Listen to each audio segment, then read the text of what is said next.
Well, good afternoon, everyone. This is our part 2 of our suburban garden, and this is our raised bed garden. It used to be, this whole area used to be what housed the children's swing set, and so we got rid of that and added some extra railroad ties over to the left so that we'd have different sections for a raised bed. So we're in an HOA subdivision, and they're very strict about what we're allowed to have. Only wrought iron black fences are allowed. So we've had this garden for, I don't know, 4 or 5 years, something like that. And we have yet to get fruits and vegetables to eat. Now we have plenty that grow, but the deer, the chipmunks, the rabbits, everything, they eat. They come from far and wide, and they eat everything that we grow. So this year we thought we'd break bad and use this fencing. It's wildlife fencing, and then we put the bird netting on top. And I'll put exactly what we used in the description below. But one thing that was kind of creative and kind of crazy was we had done the tiki torches, because we used to have over here a bocce set. And you can tell I'm filming this late in the day. It's about 3:30, 4 o'clock, so we don't have the afternoon sun directly over top, so you see the shaded area. And I'm filming, giving you a bird's eye view from our house window. But at any rate, we had a bocce court over there, and I had a lot of tiki torches and everything. Well, because we needed something to prop up the netting so that we could have it covered to protect it from all the birds, because the birds would eat just anything that has any kind of berries on it. And then we've got to cover it from below, from, like I said, the rabbits and the everything else, raccoons. We got everything out here.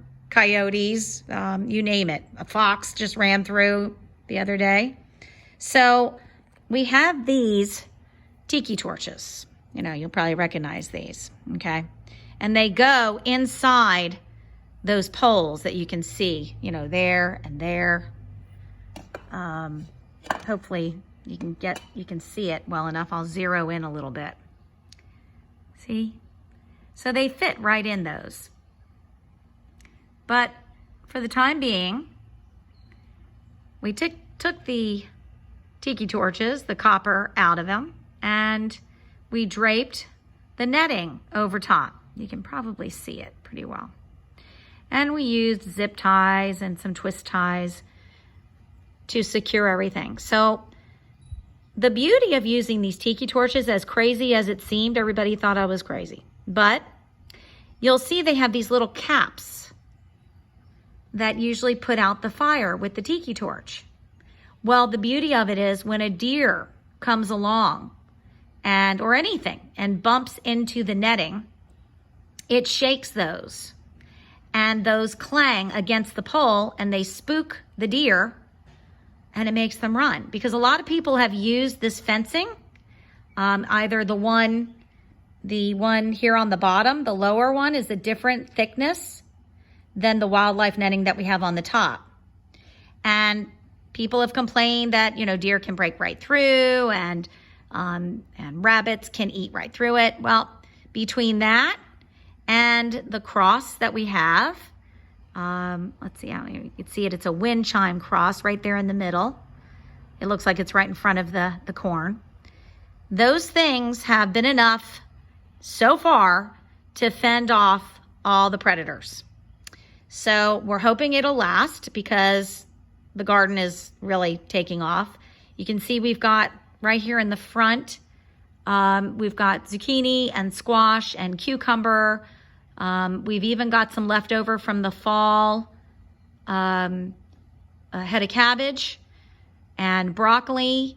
And the broccoli, we never got to eat the cabbage or the broccoli because, you know, all the little critters got them all before we could. But one thing that's really exciting, and I'll zero in, is you can see So here, I don't know, that is the cabbage.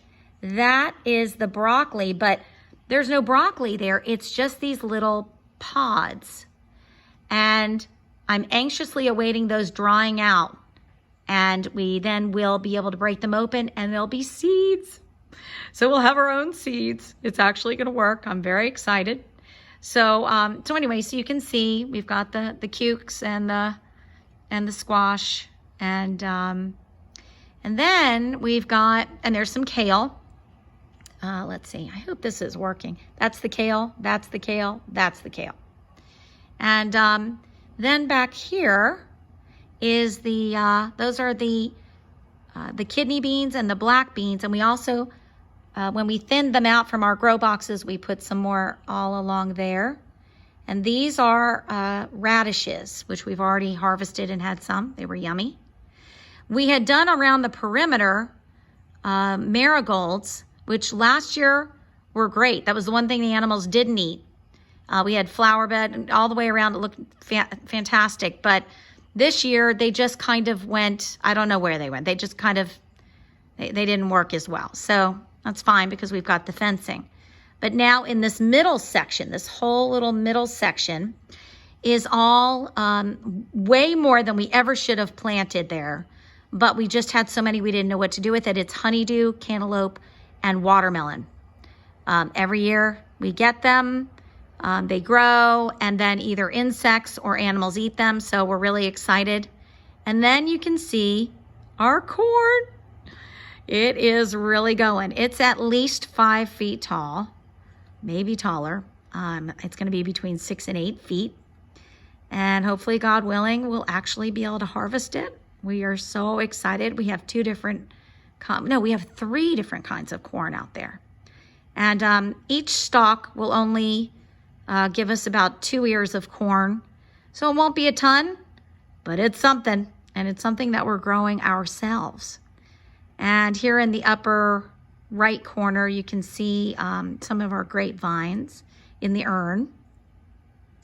And I think that's about it. So, we kept it looking nice so that HOA would not complain.